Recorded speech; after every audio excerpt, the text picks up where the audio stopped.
সপ্তম শ্রেণী ছাত্রছাত্রীদের পঞ্চম অধ্যায়ের গুরুত্বপূর্ণ প্রশ্ন এবং তোমাদের সামার প্রজেক্ট এবং গরমের ছুটিতে তোমরা বাড়িতে বসে যে প্রশ্নগুলো সলভ করলে আশা করি তোমরা ফুল মার্কস এখান থেকেই পেয়ে যাবে তোমাদের সেকেন্ড টার্মে। তো বাড়িতে বসে ছুটিতে তোমরা এগুলো অবশ্যই সলভ করতে পারো। ফার্স্ট কোশ্চেন দেখো, আমি প্রশ্নের সঙ্গে উত্তরগুলো লিখে দিয়েছি। নদীর উৎস কাকে বলে? নদী যেখানে সৃষ্টি হয় সেই জায়গাকে নদীর উৎস বলে। এখানে উদাহরণ নেই, তোমরা উদাহরণ দিয়ে দেবে, উদাহরণ কিন্তু মাস্ট। ঠিক আছে, আমরা এখানে লেখা হয়নি, বাট তুমি লিখে নেবে যে গঙ্গা নদীর উৎসস্থল হচ্ছে গঙ্গোত্রী হিমবাহের গোমুখ গুহা। নদীর মোহনা কাকে বলে? যেখানে গিয়ে নদী শেষ হয়, অর্থাৎ নদী কোনো নদীতে মেশে সেই জায়গাটাকেই নদীর মোহনা বলে। পশ্চিমবঙ্গের বঙ্গোপসাগরে হচ্ছে গঙ্গা নদীর মোহনা, এখানে উল্লেখ করে দেওয়া আছে। তো উদাহরণ মাস, উদাহরণ ছাড়া কিন্তু ভালো একটা নাম্বার আসবে না। নেক্সট কোশ্চেন দেখো, পৃথিবীর দীর্ঘতম নদীর নাম কি? এখানে রয়েছে দীর্ঘতম নদীর নাম নীলনদ। পৃথিবীর বৃহত্তম নদীর নাম কি? বৃহত্তম নদী এখানে দেওয়া হয়েছে আমাজন, আর দীর্ঘতম নদী নীলনদ। এশিয়ার দীর্ঘতম নদীর নাম কি? ইয়াংসি। উত্তর আমেরিকার বৃহত্তম নদীর নাম কি? মিসৌরি। জলবিভাজিকা কাকে বলে? উঁচু পাহাড়ি অঞ্চলে যখন বৃষ্টি হয় সেই বৃষ্টির জল ভূমির ঢাল বরাবর বিভিন্ন দিকে বয়ে যায়, অর্থাৎ কোনো পাহাড়ের চূড়ার অংশটা বৃষ্টির জলকে বিভিন্ন দিকে ভাগ করে দেয় বা বিভাজন করে, তাকেই জলবিভাজিকা বলে। নেক্সট, উপনদী কাকে বলে? অনেকগুলো ছোট নদী, ছোট ছোট জলধারা পরস্পরের সঙ্গে মিশে গিয়ে যখন একটা বড় নদী তৈরি করে, হ্যাঁ, ওই ছোট ছোট জলধারাগুলোই হলো নদীর উপনদী। নেক্সট দেখো, ধারণ অববাহিকা কাকে বলে? পর্বতে বরফ গলা জল বা বৃষ্টির জল অসংখ্য ছোট ছোট জলধারার মাধ্যমে বয়ে বড় কোনো নদী তৈরি করে, এবং সেই জলধারা যখন মূল নদীটিতে যে অঞ্চলের জলধারা সৃষ্টি করে সেই অঞ্চলটি হলো ওই নদীর ধারণ অববাহিকা। এখানে ছবি দিয়ে দিতে পারো, জলবিভাজিকার ছবি মাস। জলবিভাজিকা কি করবে? একটা কোনো পর্বতের ছবি দিয়ে, যেমন জলবিভাজিকার উদাহরণস্বরূপ দিতে পারো বিন্ধ্য পর্বত হলো আমাদের একটি জলবিভাজিকা। ঠিক আছে, নেক্সট দেখো, শাখা নদী কাকে বলে? মূল নদী থেকে যে সমস্ত নদী শাখার মতো বেরিয়ে যায়, কোথাও গিয়ে মেশে, তাদেরকে শাখা নদী বলে। ভাগীরথী, হুগলি হলো গঙ্গার শাখা নদী। নদী উপত্যকা কাকে বলে? উৎস থেকে মোহনা পর্যন্ত যে খাতের মধ্যে দিয়ে নদী প্রবাহিত হয় তাকে নদী উপত্যকা বলে। নদী অববাহিকা কাকে বলে? নদী, তার উপনদী, শাখা নদী সহ উৎস থেকে মোহনা পর্যন্ত যে অঞ্চলের মধ্যে দিয়ে প্রবাহিত হয় সেই বিস্তৃত ভূভাগকে নদীর অববাহিকা বলে। এখানে নদী অববাহিকারও ছবি দিয়ে দেবে। কিভাবে দেবে তোমাদের আমি একটু শর্টে বুঝিয়ে দিই, ভালো করে দেখো। আমি এখানটায় নদী অববাহিকার ছবি এঁকে তোমাদের বুঝিয়ে দিচ্ছি। ধরো এরকম একটা ভূমিরূপের মতন করবে, ঠিক আছে? এটা একটু উঁচু স্থান, তো সুতরাং এই জায়গাটা এরকম করে দেবে, আর এখান থেকে কোনো নদী দেবে। ঠিক আছে, এটা হলো মূল নদী। মূল নদী যখন যায় তার চারপাশ দিয়ে, এবার যতটা এরিয়া জুড়ে গেছে টোটালটা মিলেই হচ্ছে নদী অববাহিকা। আমার এখানে স্পেস ছিল না বলে আমি ছোটো করে এঁকে দিলাম। তোমরা এরকম একটা ছবি এঁকে দেবে, কারণ জিওগ্রাফিতে ছবি আঁকলেই কিন্তু ভালো মার্কস আসে। নেক্সট দেখো, দোয়াব কথার অর্থ কী? একটি দোয়াবের উদাহরণ।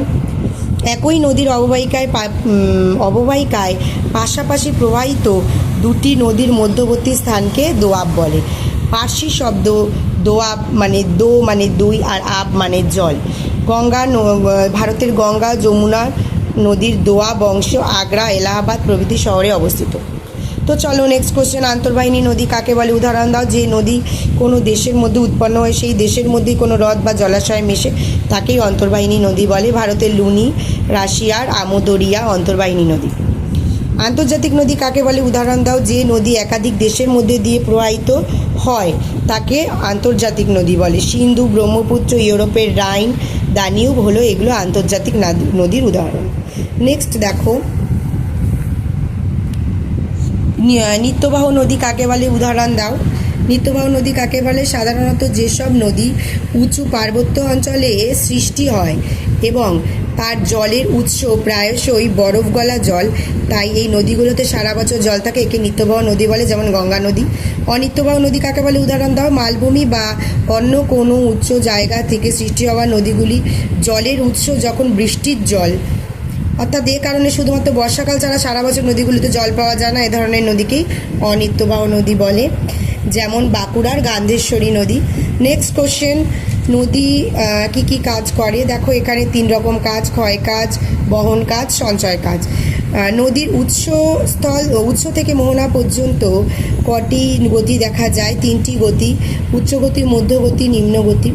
উচ্চ প্রবাহে নদী কী কী ভূমিরূপ দেখা যায়? ভি আকৃতির উপত্যকা, মন্তকূপ, গিরিখাত, ক্যানিয়ন। মধ্যগতিতে কী কী ভূমিরূপ দেখা যায়? মিয়েন্ডার। আচ্ছা একটা কথা বলে দিই, উচ্চগতিতে কিন্তু নদী ক্ষয় কাজ করে। তোমরা না একটা কাজ করবে, উচ্চগতিতে নদী ক্ষয় কাজই বেশি দেখতে পাওয়া যায়, এটা বলে তারপরে এগুলো বলবে। মধ্যগতিতে নদী বহন কাজ বেশি দেখা যায়। মিয়েন্ডার, তাও কিছু কিছু ভূমিরূপ তৈরি হয়। তো মিয়েন্ডার অশ্বক্ষুরাকৃতি হ্রদ, চওড়া ও অগভীর নদী উপত্যকা।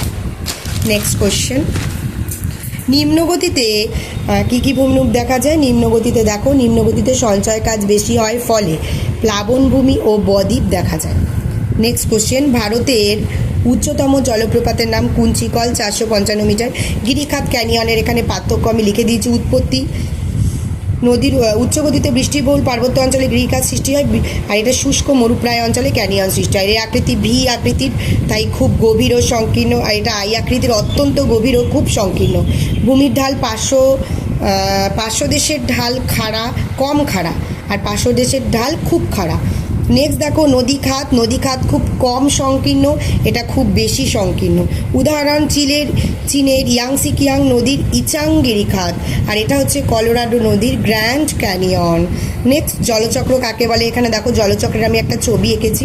তো জলচক্র লিখে ছবি মাস্ট, ছবি আঁকবে, ছবি আঁকলে ভালো নাম্বার আসবে। পৃথিবীর সমস্ত জলভাগ, সমুদ্র, নদী, জলাশয় ও প্রভৃতির জল সূর্যের তাপে বাষ্পীভূত হয়ে ওপরে উঠে ঘনীভূত হয় এবং মেঘ সৃষ্টি করে। এরপর মেঘ মধ্যস্থিত জলকণা যখন আরও ঘনীভূত হয়ে বৃষ্টি আকারে পুনরায় ফিরে আসে, জলের এই চক্রাকার আবর্তনকে জলচক্র বলে। এই ছবি, এখান থেকে দেখো মেঘ, বৃষ্টি হচ্ছে, তো এখান থেকে দেখো সূর্যের তাপে জল বাষ্পীভূত হচ্ছে, ঘনীভূত হচ্ছে, সেখান থেকে মেঘ হচ্ছে, আবার বৃষ্টি ও হিমবাহ রূপে পাহাড়ি অঞ্চলে পড়ছে। তো এই হচ্ছে প্রসেস। নেক্সট, খাড়ি কাকে বলে? পশ্চিমবঙ্গের কোথায় খাড়ি দেখা যায়? আচ্ছা, কিছু নদীর মোহনায় জোয়ারের সময় নোনা জল ঢুকে ফানেলের মতো আকৃতির চওড়া যে ভূমিরূপ তৈরি করে তাকে খাড়ি বা মোহনা বলে। পশ্চিমবঙ্গের সুন্দরবন অঞ্চলে প্রচুর খাড়ি দেখা যায়। এর বৈশিষ্ট্য চাইনি, কিন্তু আমি বৈশিষ্ট্য লিখে দিলাম, কারণ খাড়ি কাকে বলে দিলে তার সাথে বৈশিষ্ট্যটা লিখে দিলে মার্কসটা ভালো আসবে। খাড়ির দৈর্ঘ্য ছোট, প্রশস্ত, বড়ও হতে পারে, আর প্রস্থ বড়, এর দৈর্ঘ্য ছোটটা হয় আর প্রস্থ বড় হয়। আর খাড়িতে জোয়ারের জলে পুষ্ট, আর খাড়িতে প্রচুর মাছ থাকে। ওকে, নেক্সট, পৃথিবীর সব নদীতে কেন বদ্বীপ গড়ে ওঠেনি? তো দেখো, বদ্বীপ গড়ে ওঠার কিছু শর্ত আছে, যেমন নদীতে যদি তীব্র গতিবেগ থাকে সেখানে কিন্তু তোমার বদ্বীপ গড়ে উঠতে পারে না, কারণ প্রচণ্ড গতিতে সে নুড়ি কাকর বালি বয়ে নিয়ে চলে যায়। তাই নুড়ি কাকর বালি যদি ডিপোজিটই না করে তাহলে সেখানে কি করে বদ্বীপ তৈরি হবে? স্বল্প দৈর্ঘ্যের নদী, উৎস থেকে মোহনা পর্যন্ত নদীর দৈর্ঘ্য কম হলে নদীবাহিত পদার্থ কম হয়, ফলে বদ্বীপ গড়ে ওঠে না। নদীর শক্তির দুর্বলতা, নদীর ক্ষয় ও বহনকারী শক্তি দুর্বল হলে, নদীতে পলির অভাব ঘটলে বদ্বীপ গড়ে ওঠে না। নদীর বোঝা, নদীতে পলি, বালি, কাদা বোঝার পরিমাণ কম হলে বদ্বীপ গড়ে ওঠে না। তাহলে নেক্সট দেখো বায়ু প্রবাহ, মোহনার অভিমুখে দ্রুত হারে বায়ু প্রবাহিত হলেও কিন্তু নদীর মোহনায় বদ্বীপ গড়ে ওঠে না।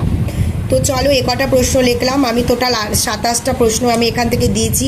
আরও দেবো, এই নদী চ্যাপ্টারের আরও কোশ্চেন আছে, আর পরপর সব দিতে থাকবো। চ্যানেলটি ভালো লেগে থাকলে অবশ্যই সাবস্ক্রাইব করে দিও।